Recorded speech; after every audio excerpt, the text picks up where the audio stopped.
ओम श्री गणपति नमः।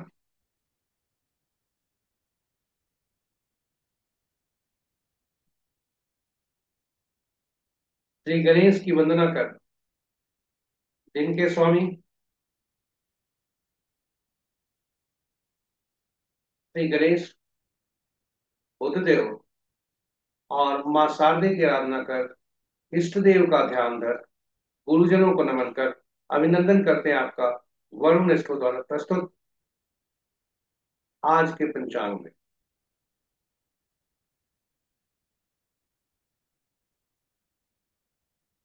आज के दैनिक पंचांग में यह नित्य 5 भागों में प्रस्तुत हुआ करता है और इसके पहले भाग की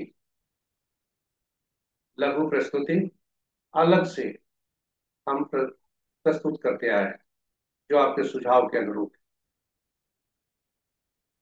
इसमें डेटा जो भी प्रयुक्त हुए हैं दृक पंचांग से लिए गए, छवि गूगल से ली गई और यह प्रस्तुति आप तक यूट्यूब के माध्यम से पहुंचाई जा रही है। तो चलिए गणेश की वंदना कर चलते हैं आज के दैनिक पंचांग में और पंचांग की सबसे पहले परिभाषा जानने की का प्रयास करते हैं। पंचांग हमारे लिए कितना महत्वपूर्ण है। यह केवल शुभ मुहूर्त जानने का माध्यम नहीं है, व्यक्ति के निर्णय क्षमता को सुदृढ़ करता है, आत्मबल को बढ़ाता है। पंचांग प्रकृति और ब्रह्मांड की ऊर्जा के साथ संतुलन स्थापित करने में सहायक होता है, जिससे जीवन में शांति, समृद्धि और सकारात्मकता का संचार होता है। अतः पंचांग का अनुसरण करके हम अपने जीवन को अधिक सफल और समृद्ध बना सकते हैं। तो आइए पंचांग की जीवन में हम भूमिका को देखते हुए हम सब पंचांग का अनुसरण करके अपने जीवन में शांति, समृद्धि और सकारात्मकता का संचार सुनिश्चित करते हुए जीवन को सफल और समृद्ध बनाए। साथ ही साथ अनुरोध है, साझा करें इस प्रस्तुति को अपने मित्रों, परिजनों और शुभेच्छुओं के संग, ताकि वे भी पंचांग का अनुसरण करके अपने जीवन में शांति, समृद्धि और सकारात्मकता का संचार सुनिश्चित करते हुए अपने जीवन को सफल और समृद्ध बना सकें और उनके इस प्रयास में हम सब एक माध्यम बनकर पुण्य के भागी बने। तो चलिए पंचांग की महत्ता को देखते हुए हम चलते हैं और पंचांग में जो नित्य दैनिक हमारे पंचांग में जो उसकी सूची है 5 भागों में, उसके संबंध में हम बातें करते हैं। दैनिक पंचांग 5 भागों में प्रस्तुत है और पहला भाग पंचांग मुहूर्त और ग्रहों के गोचर से संबंधित। इसी का लघु रूप पंचांग और मुहूर्त को लेकर बनाया गया है, जो अलग से प्रस्तुत हो रहे हैं। और दूसरा भाग नक्षत्र के अनुसार, जन्म नक्षत्र के अनुसार आज कैसा दिन रहेगा, यह इसे तारा बलन कहते हैं और यह नौ तारा चक्र पद्धति पर आधारित है।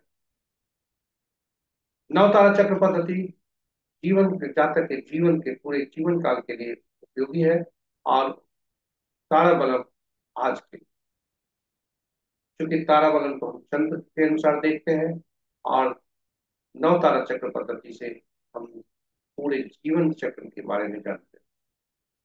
हम चर्चा करेंगे उसमें। तीसरा भाग जन्म राशि के अनुसार, चंद्रमा जिस राशि में जन्म कुंडली में हो, जिस राशि में गोचर कर रहे हैं, दोनों को मिलाकर आज के दिन कैसे रहेंगे वह निकाला जाता है। तीसरा चौथा भाग आज का चौथे मुहूर्त, जो कि बहुत उपयोगी है दैनिक कार्यों और विशेष कार्यों के लिए। और पांचवा भाग अंत ज्योतिष के अनुसार आज कैसा दिन रहने की संभावना है। तो ये रहे 5 भाग। चलते हैं गणेश की वंदना कर, गणेश की स्तुति कर, हम चलते हैं दैनिक पंचांग के पहले भाग। दिनांक 30 जुलाई 2025, माह श्रवण, पक्ष शुक्ल, शाका संवत 1947 विश्वसु, विक्रम संवत 2082 कलायुग और कलयुग का 5126वां वर्ष। सूर्योदय 5:15 पर, सूर्यास्त 6:36 पर। आज का दिशा सूर्य उत्तर है। फिर sorry sunrise sunrise at 5:15 AM, sunset at 6:36 PM। आज का दिशा सूर्य उत्तर है। फिर भी इस दिशा में यात्रा करने को बाध्यता हुई तो तिल या धनिया का सेवन कर यात्रा करें और यात्रा में शुभता लाए। पंचांग के पांचों अंक: वार बुधवार, तिथि देर रात्रि 2:41 तक षष्ठी जो नंदा तिथि के अंतर्गत आता है, उसके बाद सप्तमी जो भद्रा तिथि के अंतर्गत आता है। नक्षत्र रात्रि में 9:53 तक हस्ता, उसके बाद चित्ता। योग कल भोर में 3:40 तक सिद्ध, उसके बाद साध। और करण अपराह्न 1:40 तक कौलव, और फिर देर रात्रि 2:41 तक तैतिल, और उसके पश्चात गर्भ। तो ये रहे पंचांग के पांचों अंक। महत्वपूर्ण मुहूर्त में जाने के पूर्व भोलेनाथ को याद कर देखते हैं भोलेनाथ का वास कहाँ। तो आज जब तक षष्ठी तिथि है, वे नंदी पर सवार है, वृषारूढ़ है, जो अभिष्ट सिद्धि के लिए काफी उपयोगी है। और उसके बाद वे सप्तमी तिथि जब आती है, यानी देर रात्रि 2:41 के बाद, तो वे भोजन पर रहते हैं, जो कि पीड़ादायक, अशुभ। ओम नमः शिवाय। महत्वपूर्ण मुहूर्त में अभिजीत मुहूर्त आज का नहीं है। अमृत काल अपराह्न 3:16 से 5:02 तक। तलवार से बीजों का रवि जोग प्रातः 5:15 से 9:53 तक, यानी सूर्योदय से रात्रि के 9:53 तक। विजय मुहूर्त अपराह्न 2:09 से अपराह्न 3:03 तक। गोधूली विलय संध्या 6:36 से संध्या 6:58 तक। और निशिता मुहूर्त देर रात्रि 11:35 से मध्य रात्रि 0:17 तक। रात्रि में किए जाने वाले पूजा पाठ, जब तक साधना आदि के लिए निशिता मुहूर्त श्रेष्ठ हुआ करते हैं। अशुभ मुहूर्त में राहु काल दिन के 11:56 से 1:36 अपराह्न तक। उलिक काल दिन के 10:16 से दिन के ही 11:56 तक। यमगंड प्रातः 8:56 से 6:56 से प्रातः 8:35 तक। अन्य अशुभ मुहूर्त जैसे वर्ष, भद्रा, गणमूल, पंचक आदि नहीं है। ग्रहों की आकाशीय स्थिति को यदि देखा जाए, जो कि सुबह प्रातः 5 बजे का है, तो अंश के अनुसार सूर्य, चंद्रमा, बुध, बृहस्पति और शनि देव मजबूत स्थिति में। मंगल देव और शुक्र देव थोड़ा कमजोर है, क्योंकि उनका राशि परिवर्तन हुआ है। और इस प्रकार मित्र राशि में 5 ग्रह, शत्रु राशि में 3 ग्रह, सम राशि में 1 ग्रह है। अपनी राशि में कोई भी ग्रह नहीं। नक्षत्र के अनुसार यदि सबसे ज्यादा ग्रह बुध की राशि में, उसके बाद चंद्रमा की राशि, और मंगल और शुक्र को छोड़कर शेष ग्रहों की राशि में एक एक ग्रह। बुध सबसे शक्तिशाली, क्योंकि इनकी राशि में चार चार ग्रह बैठे हैं। ये चार चार ग्रहों के स्वामी बने हुए हैं, और खुद वक्री और अस्त, और शनि के नक्षत्र में।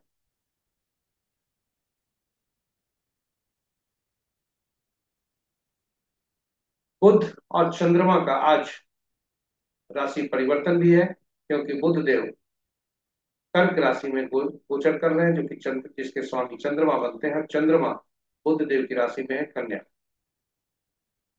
इसलिए दोनों का राशि परिवर्तन भी।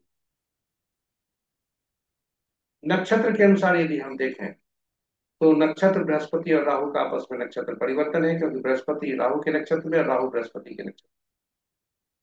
मित्र नक्षत्र में 3 ग्रह, शत्रु नक्षत्र में 1 ग्रह, सम नक्षत्र में 3 ग्रह, और अपने नक्षत्र में 2 ग्रह हैं, जो क्रमशः चंद्रमा और शनिदेव। इस प्रकार शनिदेव के नक्षत्र में 3 ग्रह, और केतु चंद केतु स्वतंत्र ग्रह हैं, और शेष ग्रहों के नक्षत्र में एक एक ग्रह। इस प्रकार हमने ग्रहों की स्थिति आपके समक्ष रखी। ग्रहों का गोचर इस प्रकार है। आज अब शेष मास के 2 दिनों में कोई भी ग्रहों का गोचर नहीं है। बुध देव अस्त हैं, जो कि 11 अगस्त तक रहेंगे। शनि देव 28 नवंबर तक रहेंगे बकरी, और बुध देव 11 अगस्त तक बकरी रहेंगे।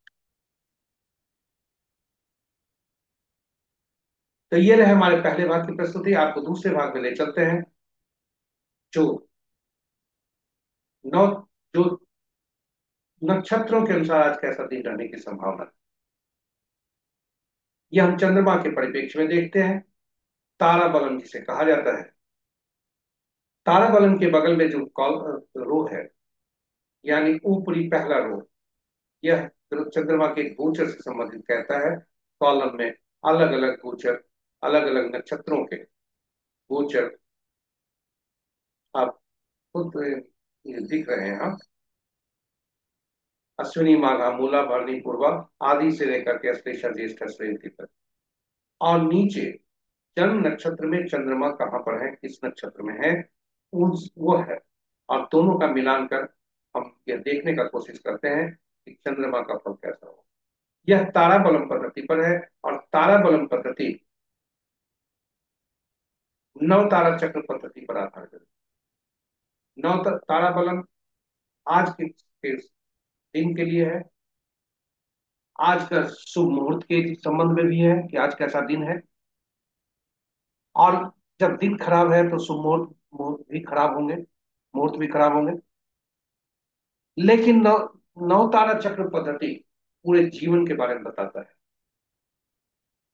नव तारा चक्र पद्धति से हम जानते हैं कि कौन से ग्रह हमारे लिए शुभकारी हैं, कौन से ग्रह हमारे लिए पीड़ादायक हैं, बाधक हैं। और यदि हमें दशा महादशा का, क्योंकि ग्रहों का मन नक्षत्र ही होता है, नक्षत्र ही ग्रह के फल देते हैं। तो दशा, जब हम ये जान जाएं कि कौन से ग्रह हमारे लिए शुभ हैं, कौन से अशुभ हैं, तो दशा महादशा का फल हमें पहले से पता चल सकता है कि कैसा फल रहेगा। और शुभ स्थिति में हम सभी शुभ कार्यों का निष्पादन उसी में त्वरित गति से करेंगे। और वहीं हमारे लिए यदि चुनौती भरा समय आने वाला है, तो हम अपने आप को चुनौती को का सामना करने के लिए तैयार रहें, जिससे मानसिक रूप से हम मजबूत स्थिति में रहेंगे। और यह हमारे लिए लाभदायक होता है, जातक के लिए लाभदायक होता है। जन्म कुंडली में ग्रह की स्थिति बहुत अच्छी हो सकती है, अच्छे भाव में बैठे हो सकते हैं, अच्छी डिग्री हो सकती है, किंतु नौ तारा चक्र पद्धति से वे कमजोर हैं, समस्या देने वाले हैं। फिर जन्म कुंडली में वो फल अच्छे कैसे आएंगे। और जीवन पर्यंत जन्म से लेकर मृत्यु तक हम विभिन्न लोगों से जो मिलते हैं, चाहे वह हमारे घनिष्ठ संबंधी हो, घनिष्ठ मित्र हो, रिश्तेदार हो, या बिजनेस पार्टनर हो, कोई भी हो, उसके साथ हमारा कैसा संबंध रहेगा, लाभकारी रहेगा या पीड़ादायक होगा, बाधक होगा, समस्याएं देगा, यह हम जान सकते हैं नवतारा चक्र को। हम अपना नक्षत्र और उस जातक के नक्षत्र को मिला, तो इस तरह से हम ये सब अग्रिम हम जान सकते हैं और उसका उपाय कर सकते हैं। तो नवतारा चक्र पद्धति की सटीकता बहुत अधिक है, इसलिए नवतारा चक्र पद्धति पर हमने वीडियो अलग से पोस्ट किया है, जो ज्ञानवर्धक है, उपयोगी है। आप उसे जरूर देखें। हमें सुनने में आया है कि कुछ लोग नौ तारा चक्र पद्धति पर कौन से ग्रह अच्छे हैं, कौन से खराब हैं, यह बताने के लिए अच्छी खासी रकम ले रहे हैं। बंधु, आपके लिए नौ तारा चक्र पद्धति आपके सामने रखी है। आप देख सकते हैं कौन सा ग्रह नक्षत्र आपके लिए खराब हो सकते हैं, कब, नौ तारा चक्र पद्धति। तो नौ तारा चक्र पद्धति से जब हम देखते हैं और खुद निकाल सकते हैं, आपके लिए हमने नौ तारा चक्र पद्धति पर चार्ट रखा है सिस्टम यूट्यूब पर। फिर इतना पैसा इन्वेस्ट करने की जरूरत क्या है। तो मैं उनको भी नमन करता हूं जो इस तरह का पैसा कमा रहे हैं। लेकिन चलिए नवतारा चक्र पद्धति पर हम आते हैं, डाइवर्ट नहीं करते हैं। नवतारा चक्र पद्धति होता क्या है, संक्षेप में आपको बताते हैं। हो सकता है कि आप यहाँ समझें और उसका उपयोग करें। ग्रहों के मन नक्षत्र होते हैं और कुल 27 नक्षत्र होते हैं। ग्रह 9 ही होते हैं। तो कौन से ग्रह या कौन से नक्षत्र किस ग्रह का परिणाम देंगे, कौन से ग्रह को किस नक्षत्र का परिणाम मिलेगा, फल मिलेगा, यह कैसे किया जाए। इसके लिए नवतारा चक्र पद्धति का उद्भेदन और नवतारा चक्र पद्धति के अंतर्गत ग्रहों को 3 श्रेणियों में रखा गया।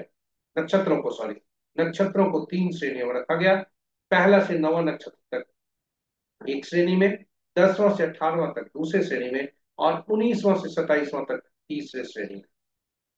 याद रखिए, 3 श्रेणी में नक्षत्रों को रखा गया। पहला से 9वां तक एक श्रेणी, 10वां से 18वां दूसरा, और 19वां से 27वां नक्षत्र तीसरा। नक्षत्रों की जो संख्या है वह स्थायी है, स्टैटिक है। और ग्रहों को महादशा के क्रम में रखा गया। यानी केतु पहला ग्रह बने, उसके बाद शुक्र दूसरा, सूर्य तीसरा, चंद्रमा चौथा, मंगल पांचवा, राहु छठा, बृहस्पति सातवां, शनि आठवां, बुध नौवां। और इसी क्रम में ग्रहों को रखकर हर समूह में से, हर श्रेणी में से पहला नक्षत्र जो हुआ उसका स्वामित्व पहले ग्रह को दिया गया। यानी पहला श्रेणी में से पहला नक्षत्र, दूसरे श्रेणी में से 10वां नक्षत्र, और तीसरे में से 18वां और 19वां नक्षत्र। और इन तीनों का स्वामित्व केतु देव को दिया गया। इसी तरह क्रम में बढ़ते हुए दूसरा, 11वां और 20वां नक्षत्र का स्वामित्व दूसरे ग्रह शुक्र देव को दिया गया। और इसी क्रम में बढ़ते हुए 9वां ग्रह बुध देव को 9वां, 18वां और 27वां नक्षत्र का स्वामित्व दिया गया। और वह स्वामित्व देने के बाद ग्रहों और नक्षत्रों की जो सूची बनी वह इस प्रकार। आप इसे सहेज सकते हैं, आपके लिए बहुत ही उपयोगी होगा। अब इससे ज्यादा महत्वपूर्ण है फलित कैसे होता है। बहुत ही महत्वपूर्ण है, ध्यान से इसको देखें। यदि हमारा जन्म हस्ता नक्षत्र में हुआ है तो हमारे स्वामी बने चंद्रमा। रोहिणी, हस्ता और श्रवण नक्षत्र के स्वामी बनेंगे जातक का जन्म। यदि रोहिणी, हस्ता या श्रवण नक्षत्र में हुआ हो, किसी भी नक्षत्र में, तो उसके स्वामी चंद्रमा बनेगा। और गणना यहीं से आरंभ होगी, केतु देव से नहीं होगी। गणना यहीं से आरंभ होगी। और जब यहां से गणना आरंभ करेंगे तो पहला ग्रह चंद्रमा, दूसरा ग्रह मंगल, तीसरा राहु, चौथा बृहस्पति, पांचवा शनिदेव, छठा बुध और सातवां केतु से फिर आरंभ करेंगे। इस तरह साइकिल चलेगी।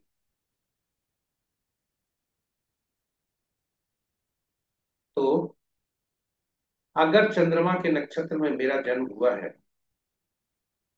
तो दशा महादशा भी इसी कारण हुआ होगा। और इसी क्रम में हम दशा को भोग रहे हैं।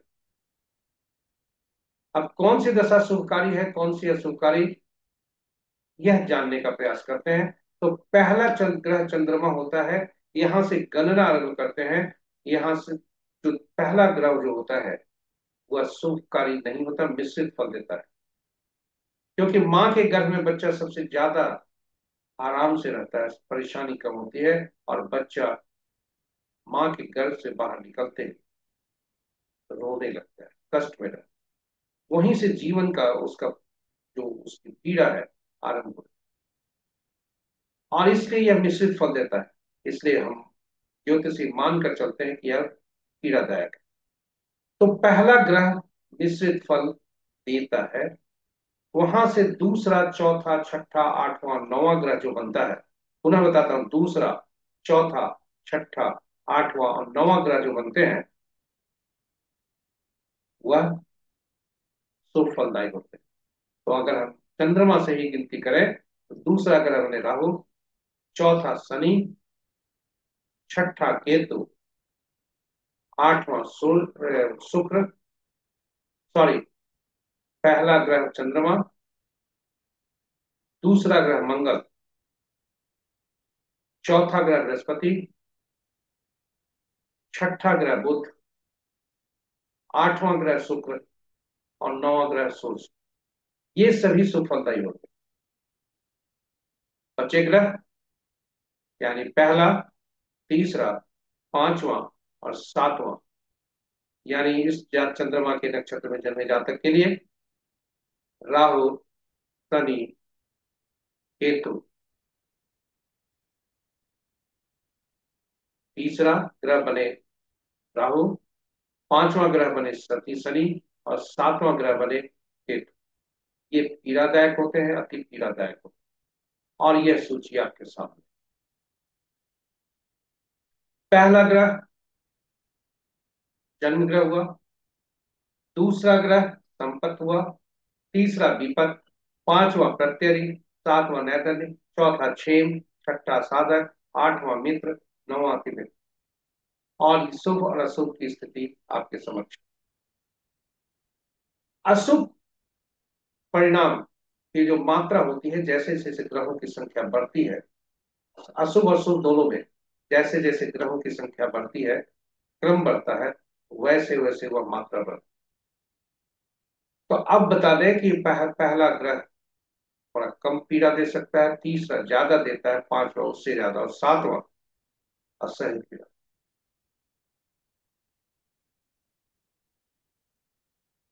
तो अगर हमें एक महादशा का फल मिल पता चल जाए कि कौन से ग्रह हमारे लिए शुभकारी है, कौन से अशुभकारी है, तो क्या हम कौन सी दशा महादशा अच्छा फल देगा, कौन सा खराब फल देगा, ये नहीं जान सकते?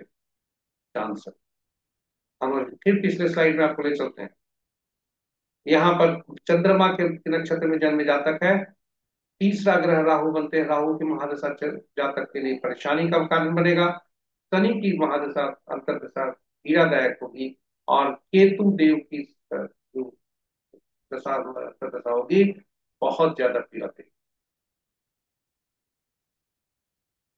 तो इसी तरह से यदि हम ग्रहों के बारे में जान जाएं कि कौन से ग्रह हमारे लिए शुभकारी हैं और कौन से अशुभकारी, तो दशा महादशा का फल हम जान सकते हैं।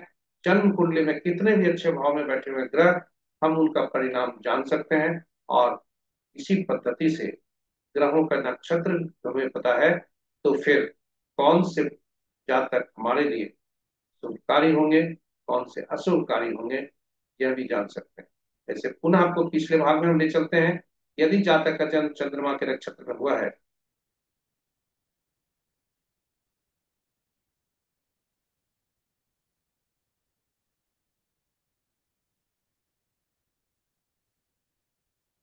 यदि जातक का जन्म चंद्रमा के नक्षत्र में हुआ है, तो आद्रा, स्वाति और सतविसा नक्षत्र के लोग, पुष्य, अनुराधा और उत्तरा भाद्रपद के लोग, अश्विनी, माघ और मूला नक्षत्र के लोग, इनके लिए समस्या के कारण बने। यह हम आगे से ही जान सकते हैं। चलिए अब हम चलते हैं आज का चंद्रमा का गोचर के अनुसार कैसा फल हो रहा है, जो जिसे तारा बलम कहते हैं। तो आज का चंद्रमा स्वाति हस्ता नक्षत्र में गोचर कर रहे हैं, जो कि रात्रि के 9:53 पर है तक है, और उसके बाद वे चित्रा नक्षत्र में जाएंगे, जो कि मंगल का नक्षत्र। और परिणाम यदि देखें तो भरनी, पूर्वा फाल्गुनी या पूर्वाषाढ़ा नक्षत्र में जातक, पहला जो भाग होगा 9:53 तक वो समस्या का कारक बनेगा, विपत्त होगा। उसके बाद शुभकारी है। यदि दूसरे इसी तरह से हम सभी नक्षत्रों को देख सकते हैं। हम उदाहरण हमने लिया है कि पूर्वा भरनी, पूर्वा फाल्गुनी और पूर्वाषाढ़ा नक्षत्र के जातक के लिए कौन सी अवधि बेहतर होगी और कैसी होगी। दूसरा उदाहरण हम लिए हैं पुनर्वसु, विशाखा और पूर्वा भाद्रपद में। तो आप देखें कि पहला भाग नैधन्य का है और उसके बाद मित्र का है। यदि जातक कोई काम करने जा रहा हो और आज विपत जन्म या नैथनी में उसके दिन हो, तो उसे आज का शुभ कार्य है, नया कार्य, रूटीन कार्य से संबंध नहीं बोल रहा हूं, तो जो है उसे आज अवॉइड करना चाहिए, उसे टाल देना चाहिए दूसरे दिन के लिए। साथ ही दूसरा दिन यदि आपके लिए संपत्ति समस्या का कारक है तो आज ही उसका निष्पादन करना चाहिए, नहीं तो दूसरे दिन पे टालना चाहिए, क्योंकि इसका निराकरण नहीं। फिर भी अत्यावश्यक हुआ तो कुछ किताबों में जो परिहार लिखा हुआ है वह यह है, यदि जन्म तारा में आपका नक्षत्र पड़ता है आज का, तो पीला कद्दू या पत्ते वाली सब्जी का दान करें, दीपक में पड़ता है तो गुड़ का दान करें, प्रत्यरी में पड़ता है तो नमक का दान करें, और न धन्य है तो मूर्ख को त्यागें। फिर भी अत्यावश्यक है, मजबूरी है तो तिल सहित स्वर्ण का दान करें, किंतु यह प्रमाणित नहीं है, यह अपुष्ट है, कंफर्म नहीं है, इसलिए रिस्क लेने के लिए हम नहीं कहेंगे। हम आपसे सलाह ये देंगे कि आप आज के उस कार्य को टालें, दूसरे मुहूर्त पर ले जाएं। तो चलिए, आज का इतना ही नवतारा चक्र पद्धति पर, तारा बलम पद्धति पर। अब हम आपको ले चलते हैं चंद्र बलम पर, जो कि जन्म पत्रिका में चंद्रमा जिस राशि में है उसके अनुसार कैसा फल होगा। आज चंद्रमा का राशि परिवर्तन नहीं है, इसलिए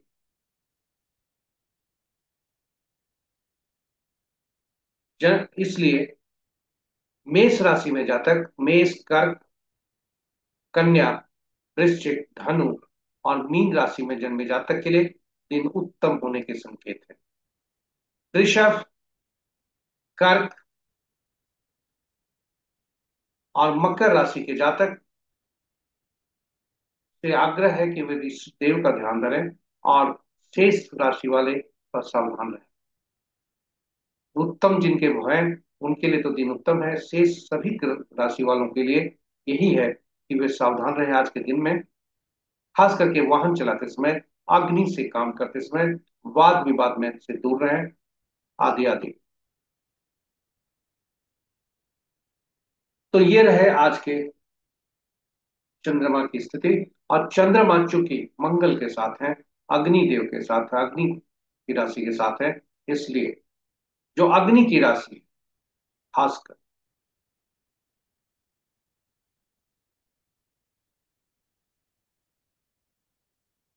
जैसे सिंह, को सावधान ज्यादा रहना चाहिए। उसी तरह से राशियों को सावधान रहने की आवश्यकता है, अन्य राशियों को भी। मेष, कर्क, वृश्चिक, धनु और मीन राशि के जातक के लिए दिन उत्तमता के संकेत। तो ये रहे तारा बलम, चंद्र बलम। और अब हम आपको ले चलते हैं चौथी प्रस्तुति पर, जो कि चौघड़िया मुहूर्त पर। चौघड़िया मुहूर्त एक प्रकार का शुभ और अशुभ काल दर्शाता है, और यह दर्शाता है कि कब कौन से कार्य करने चाहिए। चौघड़िया की उपयोगिता काफी है दैनिक कार्यों के लिए और नए कार्यों के लिए भी, और यह प्रमाणित भी। इसलिए इसकी सटीकता को देखते हुए हमने चौघड़िया की उपयोगिता पर दो वीडियो डाला है, एक अंग्रेजी में, एक हिंदी में। हिंदी में चौघड़िया की उपयोगिता, अंग्रेजी में यूटिलिटी ऑफ चौघड़िया। संक्षेप में बता दें कि कुल 7 8 चौघड़िया दिन के, 8 चौघड़िया रात के हुआ करते हैं, किंतु साप्ताहिक दिन 7 ही होते हैं, इसलिए 7 चौघड़िया का नामकरण हुआ। जो पहला चौघड़िया होता है वही 8वां चौघड़िया हुआ करता है। तो सभी चौघड़िया का संबंध साप्ताहिक दिनों से हुआ, यानी जो सप्ताह का दिन होगा, चौघड़िया दिन जो सूर्योदय का चौघड़िया होगा, उन्हीं से दिन का आरंभ होगा। तो चौघड़िया का संबंध साप्ताहिक दिनों से हुआ, और हर सप्ताह का दिन के स्वामी कोई न कोई ग्रह मंत्र, इसलिए चौघड़िया का संबंध ग्रह से भी हो गया। और हर ग्रह का संबंध, हर ग्रह को विभिन्न कार्य, एक विशेष कार्य करने के लिए उपयोगी अधिकृत, उपयोगी होते हैं और अधिकृत होते हैं। जैसे सूर्यदेव सरकारी कार्य, तो उसी प्रकार हर चौघड़िया कोई ना कोई विशेष कार्य के लिए, विशेष प्रयोजन के लिए उपयोगी होता है, उपयुक्त होता है। शुभकारी होता है, जिसकी सूची आपके समक्ष। चौघड़िया का निर्धारण करते हुए जब हम मुहूर्त को देखें कि कौन सा चौघड़िया हमारे लिए उपयोगी है। दिन का चौघड़िया वार वेला, काल वेला और राहु काल से प्रसिद्ध हो सकता है, और रात्रि का काल रात्रि। और ऐसी अशुभता की से अधिव्याप्त स्थिति में जो भी चौघड़िया अशुभता से अधिव्याप्त हो, उसका त्याग करना चाहिए, उसमें कोई रिस्क नहीं लेना चाहिए। नहीं तो शुभता की गारंटी तो है ही नहीं, अशुभता हो सकती है ज्यादा। तो आज का चौघड़िया देखते हैं, आज का चौघड़िया कैसा है। आज दिन बुधवार है, लाभ चौघड़िया से दिन आरंभ हो रहा है, लाभ चौघड़िया से दिन समाप्त हो रहा है। और 8:35 से 10:16 तक काल बेला से ग्रसित है। और रोग चौघड़िया राहु काल और वार वेला से ग्रसित, 11:56 से 1:36 दिन में। और रात्रि के 2:36 से 3:56 तक लाभ चौघड़िया काल रात्रि से ग्रसित। तो ये चौघड़िया का उपयोग नहीं करना चाहिए, इसे त्याग करना चाहिए। शेष चौघड़िया का आप उपयोग करें अपने अनुसार का जो कार्य। अमृत चौघड़िया सबसे उत्तम चौघड़िया होता है, नाम भी अमृत है, और यह सोमवार से संबंध रखता है और चंद्रदेव से संबंध रखता है, चंद्रमा से, और इसलिए यह सभी कार्यों के लिए। चलिए, तो ये रहा चौघड़िया मुहूर्त पर हमारी प्रस्तुति। अब हम आपको ले चलते हैं अंतिम प्रस्तुति पर, जो कि अंक ज्योतिष के अनुसार कैसा दिन रहने की संभावना है। अंक ज्योतिष पर एक परिचय के बाद हम कैसा दिन रहने की संभावना है उस पर विचार करें। अंक ज्योतिष एकल अंक पर काम करते हैं, जो हम पिछले प्रस्तुति में भी वो बताते आए हैं। अंकों की हमारे जीवन में अहम भूमिका होती है, और अंक ज्योतिष 1 से 9 तक जो अंक होते हैं एकल अंक में वही काम करता है। शून्य को गणना में नहीं लिया जाता, और 5 अंक को उनके पोजीशन के अनुसार, उनकी स्थिति के अनुसार सबसे उत्तम अंक माना जाता है, क्योंकि 5 अंक 1 और 4 के बीच में और 6 और 9 के बीच में आते हैं। तो पहले आने वाले अंक और बाद के आने वाले अंकों को बैलेंस करने में 5 अंक को ही ज्यादा ताकत। अंक ज्योतिष में 5 अंक को बैलेंस अंक भी कहा जाता है, सेंटर का अंक भी कहा जाता है। और जिस व्यक्ति का 5 अंक नहीं होता है जन्म कुंडली में, उसे पर थोड़ी परेशानियां ज्यादा होती। तो वर्ष 2025 को देखिए, जो भी जातक 2025 में जन्मेगा उसको 5 अंक ईश्वर द्वारा प्रदत्त मिलेगा। भाग्यशाली इस मामले में, केंद्र ठीक रहेगा उसका। अब आपको हम ले चलते हैं अंकों का शासक कौन है। तो 1 से 9 अंक के शासक ग्रह भी अलग अलग हैं, और उनको अंकों की दुनिया में अलग नाम से भी जाना जाता है। 1 अंक के शासक ग्रह सूर्य है, राजा के नाम से जाने जाते। 2 के शासक ग्रह चंद्रमा है, रानी के नाम से जाने जाते। 3 के अंक बृहस्पति है, गुरुदेव के नाम से जाने जाते। 4 के राहु है, शरारती तत्वों के नाम से जाने जाते। 5 के शासक ग्रह बुध है, राजकुमार के नाम से जाने जाते हैं। 6 के शासक ग्रह सूर्य है, मंत्री के नाम से जाने जाते। 7 के बुध है, 7 के केतु देव हैं, धर्म गुरु के नाम से जाने जाते हैं। 8 के शनि देव हैं, अधीनस्थ और न्यायालय से जाने जाते हैं। और 9 का मंगल देव है, सेनापति, पुलिस और चिकित्सक से जाने जाते हैं। तो इस तरह अंकों को हम जानते हैं। हमारे पास अंकों की दुनिया में जब हम जीवन जन्म लेते हैं, तो हमारे पास कुछ स्टैटिक अंक आते हैं, कुछ डायनेमिक अंक आते हैं। स्टैटिक अंक ईश्वर द्वारा प्रदत्त होते हैं, जो हमारा जन्म तिथि होता है, वर्ष होता है, माह होता है, यह बदल नहीं सकता। और इससे निकलने वाले जो अंक होते हैं, जन्म तिथि से मूलांक निकलता है, जन्म तिथि के योग से और एकल अंक में परिवर्तित करके, और जन्म तिथि और माह वर्ष को जोड़कर हम भाग्यांक निकालते हैं।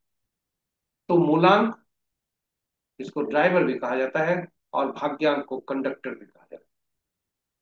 केवल वर्ष को जोड़कर एकल अंक में परिवर्तित कर, पुरुष के लिए 11 में से उसमें से 11 में से उसे घटाकर, और महिला के लिए 4 उसमें जोड़कर हम एंजल नंबर निकालते हैं। तो ये सभी डेटा जो अंक मिले वे स्टैटिक होते हैं। और उसके बाद दूसरा अंक हमारे पास जो जीवन में भर पर्यंत रहता है और वह सबसे ज्यादा ऊर्जा देता है, वह नाम होता है। और नाम के भी को भी अंकों में बदला जा सकता है, क्योंकि नाम में जो प्रयुक्त होते हैं अक्षर, उनके अंकीय मूल्य होते हैं। और उनके अंकीय मूल्य से अक्षरों को परिवर्तित कर, फिर उनको जोड़कर एकल अंक में परिवर्तित करते हैं जो नामांक होता है। यदि नामांक मूलांक और भाग्यांक का शत्रु हुआ, फिर परेशानी ज्यादा हो। और इसलिए चूंकि यह हमारे कर्मों का फल है, हमारे सबसे ज्यादा महत्वपूर्ण ऊर्जा देता है, इसलिए जब भी अंक ज्योतिष में अंकों के का असंतुलित होते हैं अंक, तो सबसे पहला ध्यान नाम पर ही जाता है, नाम का ही वो ठीक किया जाता है, क्योंकि सबसे ज्यादा ऊर्जा नाम ही देती है। इसलिए डायनेमिक स्टैटिक इसको कहा जाता है, क्योंकि ये हमारे द्वारा कृत है, लेकिन ये स्थिर होते हैं। मोबाइल हम बार बार बदल सकते हैं, गाड़ी भी बदलती है, मकान भी परिवर्तन कर सकते हैं हम, किंतु नाम डायनेमिक स्टैटिक है, क्योंकि यह ईश्वर के बाद दूसरा ईश्वर जो माता पिता होते हैं वे थे। तो चलिए अंक नामांक कैसे बदलते हैं। तो अंकों का एग्जाम्पल हमने लिया है, अंकों की सूची आपके पास डाल दिया है, रखा है। अंकों का जो अ, अ, अक्षरों का, अल्फाबेट्स का जो अंकीय मूल्य है आपके समक्ष। और एक नाम हमने लिया है, सोनू। इनका नाम को जोड़ने का प्रयास किया, जोगफल 30 आया, और एकल अंक में परिवर्तित किया तो 3 आया। तो यदि नामांक भाग्यांक से इनका तालमेल अच्छा है तो बहुत अच्छा। उदाहरण स्वरूप नामांक या भाग्यांक 6 इनका गया तो शत्रुता हुई। इसलिए कुछ ऐसे अंकों की क्या व्यवस्था करें ताकि इनका नाम 5 पर जाए, और ये दोनों का वो बैलेंस कर सके। तो ये रहे हमारे कुछ अंक जो हम, यह सूची है जो मूलांक और भाग्यांक का जो अंक होता है, अंकों के शत्रु कौन है।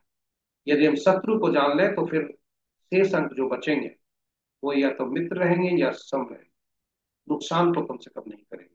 तो सबसे पहले शत्रु को पहचाने।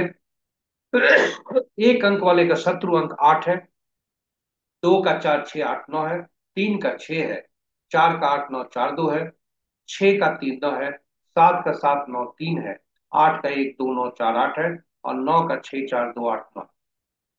शेष अब देखें, 8 का खुद शत्रु 8 है, 7 का शत्रु खुद 7 है, 4 का शत्रु खुद 4 है। तो आप देखें ये 4 8 9 7, ये ऐसे अंक हैं जो खुद के भी शत्रु।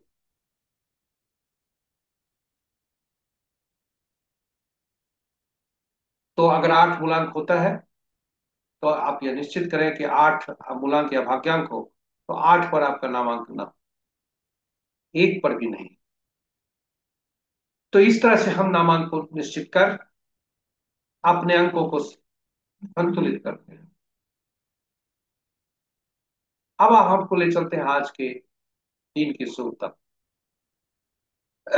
बताने को और भी मन करता है, लेकिन तो वीडियो है बहुत ज्यादा लंबा हो जाएगा।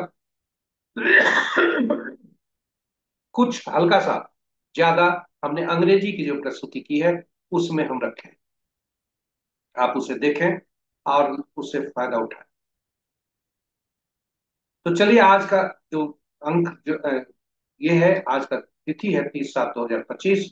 मूलांक 3 बनता है, भाग्यांक 1 बनता है, और 3 और 1 के संबंध आपस में मित्रता के होते हैं। एक अंक सभी अंकों के साथ मित्रता रखता है, किंतु शत्रुता उसे एक अंक से होती है। एक अंक राजा का होता है, राजा के नाम से जाना जाता है, सरकार के नाम से जाना जाता है।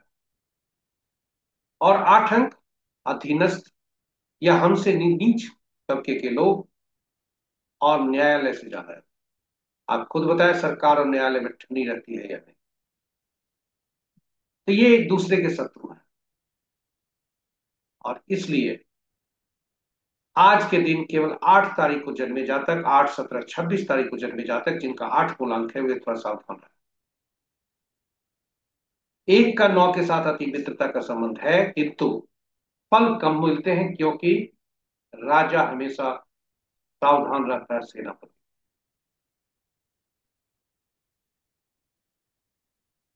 एक भी अग्नि का अंक है, मंगल भी अग्नि के अंक है। दोनों अग्नि मिलने पर परेशानी ज्यादा हो सकती है। इसलिए एक अंक वाला 9 से थोड़ा सावधान रहता है। लेकिन फिर भी आज के दिन में 9 अंक वाले भी, जिनका मूलांक 9, 18, 27 होते हैं, उनके लिए भी दिन उत्तम होने की संभावना है। तो सभी अंक वाले, केवल 8 पूर्णांक वाले को छोड़कर सभी अंक वाले आज दिन उत्तम होंगे। और 8 वाले पूर्णांक वाले व्यक्ति से स्वास्थ्य पर ज्यादा ध्यान दें, वाद विवाद से दूर रहें, वाहन चलाते समय सावधान। इन्हीं शब्दों के साथ हम आपसे विदा लेते हैं, और विदा लेने के पूर्व आपको धन्यवाद देते हैं हमारे साथ बने रहने के लिए, हमारी प्रस्तुति को अंत तक देखने के लिए। और यदि आप पहली बार हमारी प्रस्तुति को देख रहे हैं तो हमारे चैनल को सब्सक्राइब करें, साथ में साथ नोटिफिकेशन बटन को दबा दें। और नए पुराने सब्सक्राइबर, सभी सब्सक्राइबर से अनुरोध है कि इस प्रस्तुति को साझा करें अपने मित्रों, परिजनों और शुभेच्छुओं के संग, ताकि उनके जीवन में शुभता आ सके, वे भी पंचांग का अनुसरण करके अपने जीवन को सफल और समृद्धशाली बना सकें। नवतारा चक्र पद्धति को पहचान कर, नवतारा के अनुसार अशुभ ग्रहों को पहचान कर कार्रवाई कर सकें। पार्टनरशिप में जाने के पूर्व नवतारा चक्र पद्धति को जरूर देखें और अपने पार्टनर को पहचानें। जो आपके पास अति मित्र बनकर आ रहे हैं, उन्हें पहचानें और चौघड़िया मुहूर्त के अनुसार कार्य का निष्पादन करें। अंक ज्योतिष, अंक घर घर पहुंचे। हर घर में एक अंक ज्योतिषी हो, ताकि नामकरण से लेकर जो भी परेशानी है वह घर पर ही ठीक हो जाए, इधर उधर भागने की आवश्यकता न हो। तो इन्हीं शब्दों के साथ, और यदि उनके लिए यह लाभकारी सिद्ध हुआ आपके साझा करने से, तो अवश्य सुनिश्चित, यह निश्चित ही है कि हम पुण्य के भागी बनेंगे और हमारे खाते में, ईश्वर के खाते में कुछ न कुछ अंक पुण्य के दर्ज होंगे। इन्हीं शब्दों के साथ हम विदा लेते हैं। कल पुनः आपके साथ पुनः आएंगे और नई प्रस्तुति लेकर। तब तक के लिए भगवान श्री गणेश, बुद्धदेव और मां शारदे की असीम कृपा पर बनी रहे। इन शब्दों के साथ हम विदा लेते हैं। जय गणेश, जय बुद्धदेव, जय मां शारदे।